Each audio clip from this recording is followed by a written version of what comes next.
That's what you're saying. I mean, you know, I think as well, it goes without saying that through this competition, the Technology Strategy Board is giving successful applicants the opportunity and space to really work through some of the innovation barriers to frictionless commerce.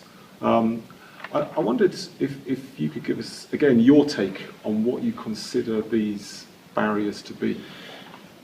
Okay, so I think the clear phrase in there is my take, because again, I'm going to caveat this with really not wanting to prescribe too clearly any particular solutions that we're looking for.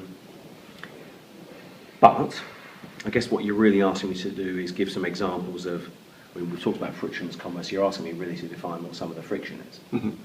And I'll go through some of the ones which are quite well rehearsed already, but potentially outdated and ill fit for purpose intellectual property laws, particularly around copyright. Mm-hmm.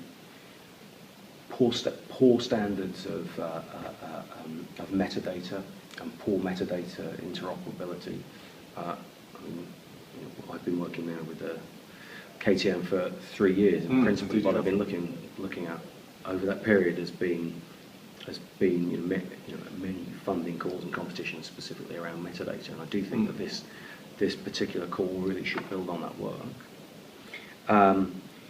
But beyond purely the metadata, at the level of the assets themselves, the digital assets, the digital content, whatever you want to call it, we still have real problems around, again, interoperability,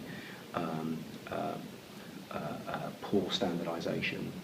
That's only made worse by the proliferation of devices. So these are some of the kinds of things. So some of them are, if you like, legal or strategic. Some of them are more deeply technical that I think are in the way of things running as smoothly as they might in the digital marketplace. But I really do want to again repeat that caveat that these are. I hope these are examples which give people a sense of what we're thinking here, but we do not want to ask people, come up with solutions to these 4 questions, please. Thank you. We're very much encouraging a more broad-minded response to this. The last thing to say on it really on that is that all the advent of digital has come with an incredible opportunity. So if this seems like a little bit of carping on the sidelines of that, then it needs to be restated. There are huge opportunities there. In a sense, this is really working with those opportunities and releasing them where they've got snagged on stuff, which is just the result of legacy systems and legacy legal environments and regulatory frameworks. Okay, I mean, yeah, that's fascinating stuff. I mean, I think we're starting to wrap up here now. Could we say then, really, that given a lot of the kind of points that you've raised about kind of flow of stuff and content and data, etc., are we really kind of concluding that the kind of hub of this competition is really about creating an environment where businesses can think strategically about how their digital assets even can flow in a B2B sense, in a way in which both the IP is respected and cash is allowed to flow fairly between them, down along the value chain? Yes and no. I knew so I think, I seem to have said the word caveat several times here, but I'm going to throw out at least 2 or 3 in response to that. So one is to say, yes, we are certainly looking at, if you like, at the level of the broader environment or ecosystem, at technologies, but also, as you put it, strategic approaches, which simply ease transaction. One of the results of that will be, as I think you eloquently put it, cash flowing around more easily. Thank you. But it's a pleasure. But that's not necessarily all that we're looking for. It's a very important component. But again, I said earlier, we're not just talking about commercial environments. Certainly, the respecting of intellectual property, like the respecting, frankly, of any property, is extremely important to us. But, as I've already said, there is some thinking that some of our frameworks around intellectual property are not necessarily fit for purpose, at the beginning of the second decade of the 21st century. It may well be that some of the solutions proposed in response to this competition look to some degree at those, the legal framework there being rethought. And I think lastly, my last caveat, obviously, is again around this notion of the digital asset or content, or a piece of stuff. That's clearly important. I think it's very, very important. But it's also important to recognise that we might not simply be talking about assets, we might be talking about digital services as well.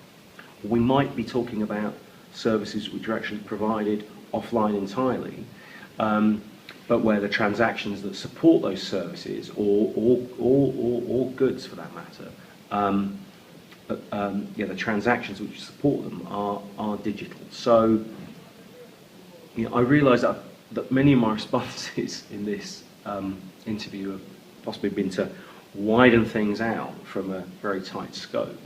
But I think the broader the set of responses we can have to this call, and the broader the set of sectors and businesses that are able to respond to it, the better. No, thank you very much. I mean, I think yes, that's our job really to narrow down the scope, and then we put it in the hands of business to take us on the journey. But thank you very much for coming in today, Simon. You've certainly kind of furthered my knowledge of this kind of, the opportunities and challenges attached to this very exciting funding programme, and I'm sure you have kind of enlightened many of our viewers today. Thank you. I hope so. Right, thank you. Pulling back from the big picture for a moment, I was wondering if you could actually give us your take on this notion of frictionless commerce. I mean, what do we essentially mean by this? I like it. What do we say? What do you mean by frictionless commerce? Is what you're asking. Yes, I think that's a very fair question. Let's break it down into its constituent parts. So let's talk about commerce for a start. I think it's fair to say it's a bit of agonising over this term. Well, so let me clearly state here that when we say commerce, that does not mean necessarily transactions in a purely commercial sense. Although, of course, we encourage solutions and proposals that do look at commercial transactions. So what we mean there, and I've used the word already, but what we're really looking at is this whole notion of transactions. I think broadly defining transactions as, I have a thing, you want that thing, you get the thing from me through whatever means and indeed, and of course, with whatever yes, exchange. Absolutely. Of course, transaction is a core theme within the creative industry strategy to be published by the technology. That's sector. right. It is, yeah. So, that's the most basic form of transaction. But plainly, in the digital realm, transactions become more and more complex. I have a thing or a service. Someone else wants that service or a thing.